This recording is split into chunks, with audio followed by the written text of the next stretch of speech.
Hello everyone.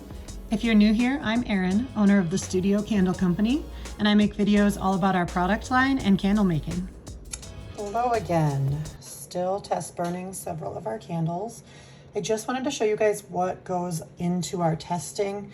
Obviously this double wick candle here, this was my first time doing a double wick in our line, and we were testing out these wicks. These are obviously not big enough in diameter because the pool of wax does not go all the way.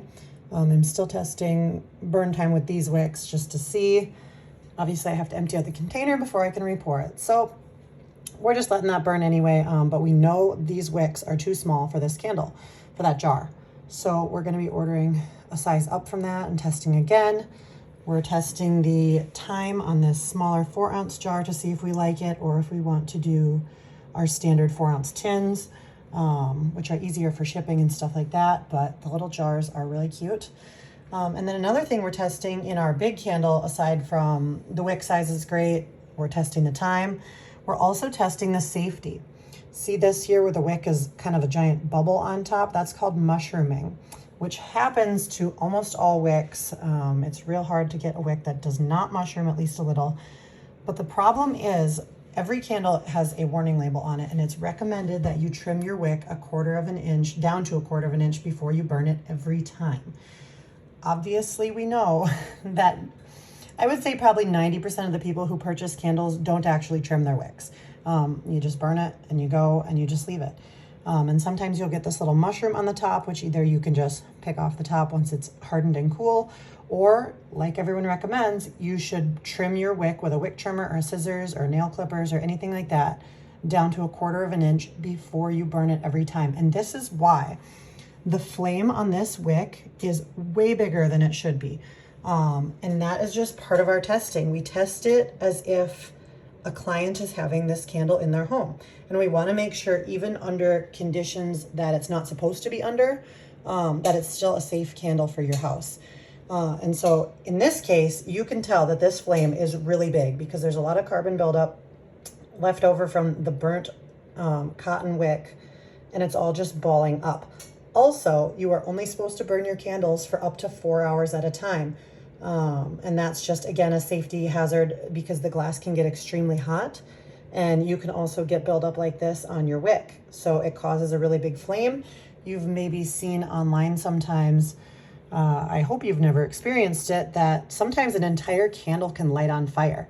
And that is because the wax heats up so much and it cools down so much that the jar itself is getting really, really hot and the wick is getting really, really hot. And the fragrance oils that go into the candles all have a flash point. So what that means is that it doesn't matter for mixing candles and stuff what temperature that really is, because you should never have your wax that hot anyway.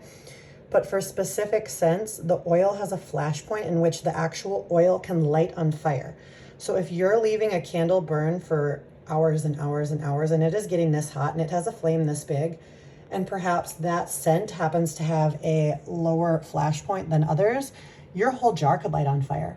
And that is how house fires start. It's not necessarily that someone had a candle lit, it's that they had a candle lit unattended for a long period of time and the whole thing lit on fire. So that is why we recommend trimming wicks. It's not just because we say so, it's like actually a safety thing.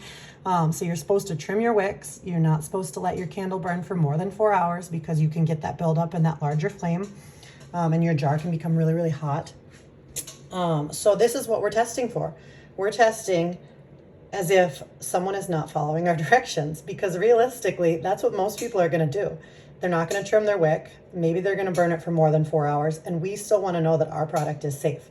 So even with this big flame in here, I want to make sure that this whole candle is not going to light on fire.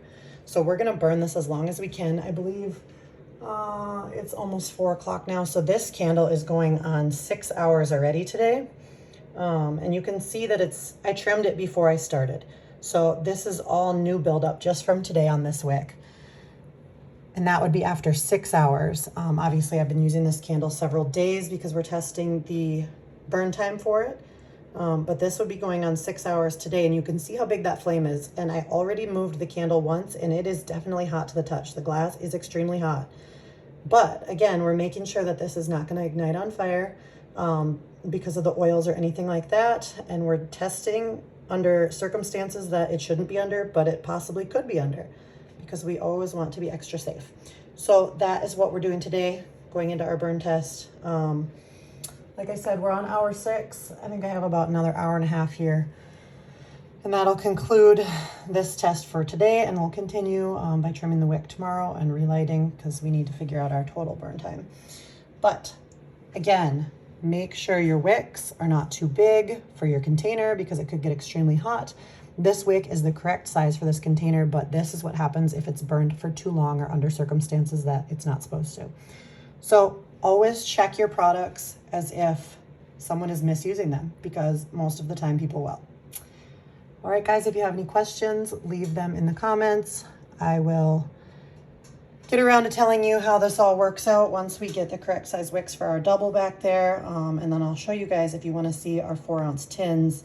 But this jar is really cute because it matches our whole full-size line. And then we'll see the final results on our burn time for this candle. And that is about all I got for you today.